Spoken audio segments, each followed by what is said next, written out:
মাদ্রাসার পাঠ্য বই এবং গাইডে জঙ্গিবাদে উস্কানি দেওয়ার তথ্য মিলেছে, যা খুবই আতঙ্কের বলছেন শিক্ষাবিদরা।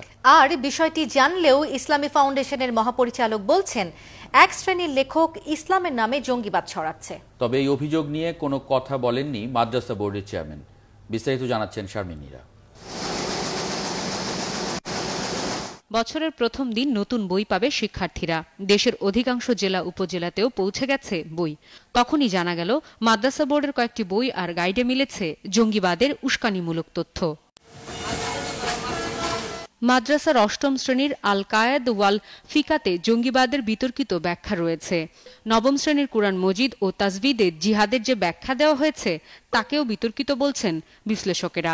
জিহাদ বিষয়ক সহায়ক গাইড ও বইয়ে যা বলা হয়েছে তা জঙ্গিবাদকে উৎসাহিত করে। মাদ্রাসা বোর্ডের একটা চক্র আছে, এই চক্রের মধ্যে মওদুদি জামাতের কিছু লোকজন আজকে বহুদিন যাবত এই জায়গাগুলোতে দখল করে আছে। এই রাজনৈতিক দর্শনকে বাস্তবায়নের জন্য মাদ্রাসার কারিকুলামকে তারা এদের একটা ম্যানিফেস্টোর অংশ হিসেবে শিক্ষা কারিকুলামে তারা জিনিসগুলো ঢুকিয়ে দিচ্ছে। এ বিষয়ে মাদ্রাসা বোর্ডের চেয়ারম্যানের কোনো জবাব মেলেনি।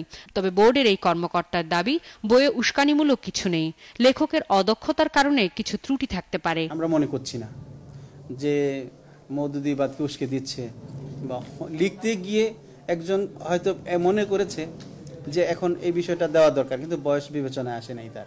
বিষয়টি জানা ছিল না শিক্ষামন্ত্রীর। বলেন, প্রয়োজনে অভিযোগ থাকা পরিচ্ছদ বাদ দিয়ে বই পরিমার্জন করা যেতে পারে। আমরা এবার একটা কমিটি করে দিচ্ছি, যে কমিটিটা আগামী বই বের হলে পরে পরবর্তীকালে একটা বড় ধরনের পরিবর্তনের জন্য আমরা একটা রিকমেন্ডেশন করবে, যাতে নেক্সট সাবানের সময় ধরতে পারি।